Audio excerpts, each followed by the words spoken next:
maybe sort of like a book club to help people know what's up and just help people know that we're all just people and we need some socializing, even in this weird sort of form. I have one viewer. All right. Welcome. Anyway, so I might give a couple minutes for people to get involved, but yeah, so I kind of went through some things the last few. There went my one viewer. But I kind of went through some things the last few years, and it will be, I think, very similar to what the whole world is going through now. And there's a quote. I want to see if I can find it. But basically, here it is. The very fact that a general problem has gripped and assimilated the whole of a person is a guarantee that the speaker has really experienced it and perhaps gained something from his sufferings. He will reflect on the problem for us in his personal life and thereby show us a truth. So that's Carl Jung. It's actually something that Jordan Peterson quotes at least 2 or 3 times in his first big book, Maps of Meaning. So that's really what I hope people get out of this, as I think a lot of people have gotten out of their own personal experiences, including myself, which is we go through hard times and we can become better from it, and not just become better, but hopefully gain something for the rest of the world. So when I started my little journey a couple years ago, this is one of the first books that got me, was Robert Greene's Laws of Human Nature. And in that book, he just makes the reader more aware of the way things are in the world. And what's important about that is helps people be less naive, but he introduces the reader to a lot of historical figures and authors that they probably wouldn't have otherwise, or at least not the same way. And one that he talked a lot about in this book was Carl Jung. So that's kind of how I got into Carl Jung, was these 2 books. That was about 1.5 years ago. Well, this one about 1.5 years ago, this one about 1 year ago. I've mostly studied them in audio form, which is something I highly recommend, especially these crazy times we're in, the next few weeks or few months. Anyway, so that got me into Carl Jung. Now, Carl Jung, I mostly studied the audio format too. I put up some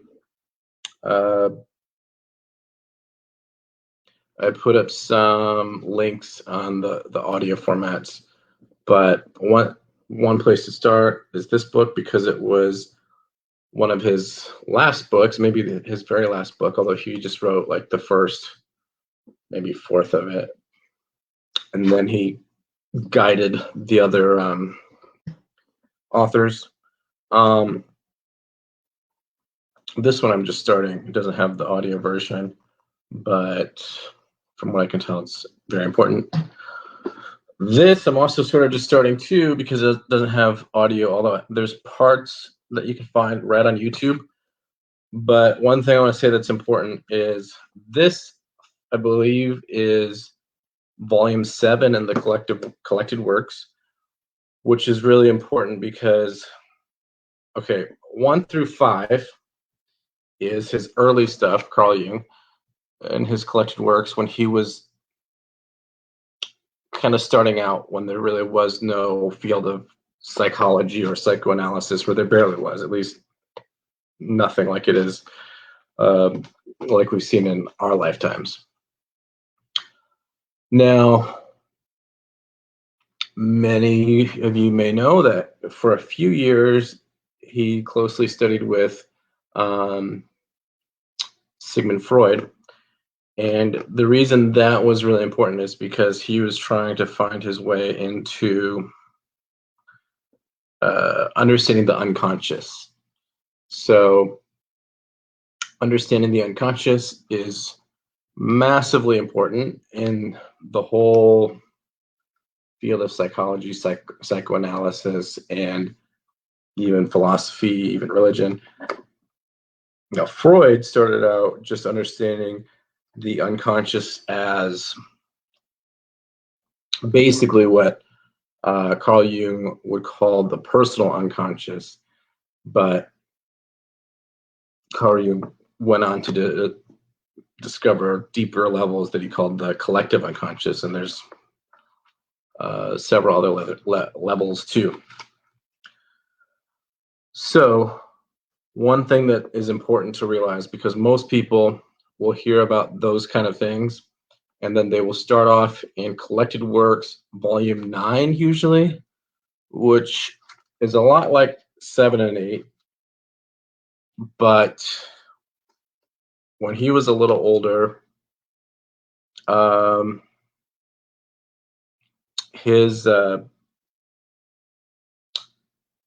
he stopped being so descriptive and so he started being more implicit than explicit. So his later works after in and after Volume 9 roughly are harder to understand. So the hardest ones are going to be Answer to Job, although it makes a little more sense at the end. It's just the first 3/4 of it are kind of like all over the place. You don't know what's going on. And then his alchemy stuff is a bit confusing, as well as Mysterium Conjunctionis, and then, of course, Aeon, and then Archetypes and the Collected Unconscious. Most people can kind of get, but what is in Volume 7 and 8 is a lot easier to understand as far as the collective unconscious goes. Hello, one viewer. So that's why it's important to keep that in mind. Is Collected Works 1, 2, 3, 4, 5. He's kind of getting started. 6 is his thing on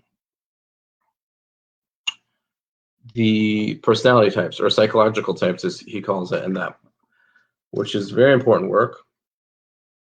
And also in that, he has, I think, 5 editions. And so by the time you get to the 3rd or 4th edition, or definitely the 5th edition that you'd probably read now,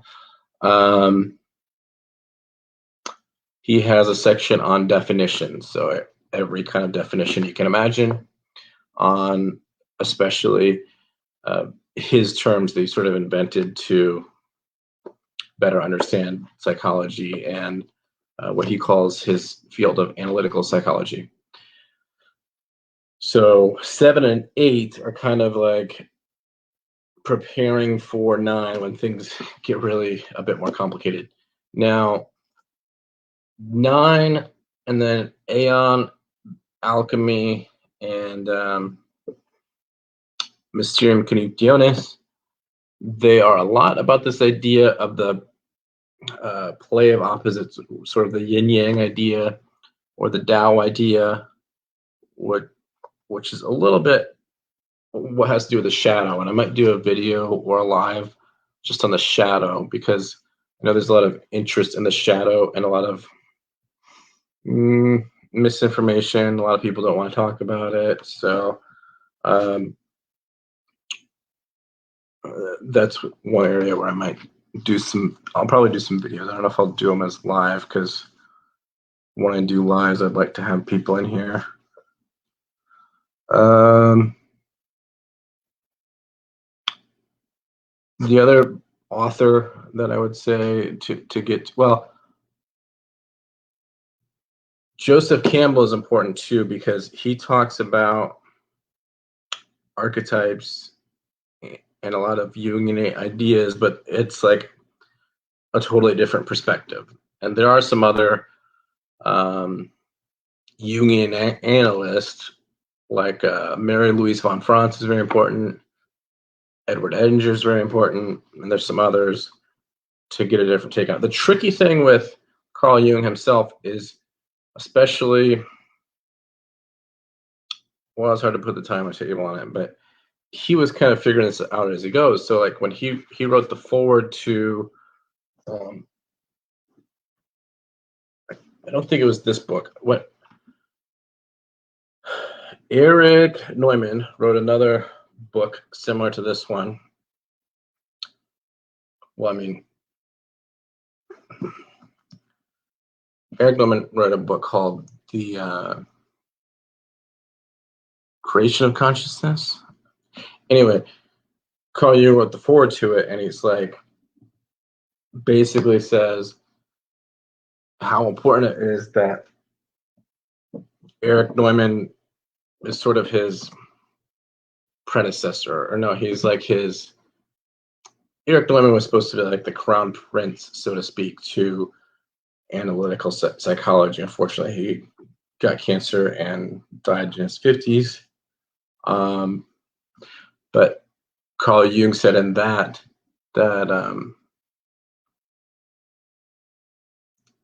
it was important that in that book, The Creation of Consciousness, he was able to kind of take it from a complete perspective. Whereas when Jung was writing his books, for the most part, he was figuring it out as he goes, because no one had really delved into these ideas before. And then also I would recommend anything by Yuval Noah Harari. It's a bit different compared to some of these others, but he tries to really have a balanced approach, and he's a very good storyteller. He's a historian. But the good thing with him is you get a balanced approach, and he talks about things like from a mythological perspective, even though he's not exactly a Jungian, so to speak. Anyway, all right. I'll do this again when I can get more people in here, and hopefully have some people live chatting with me and get more prepared, professional. Thank you.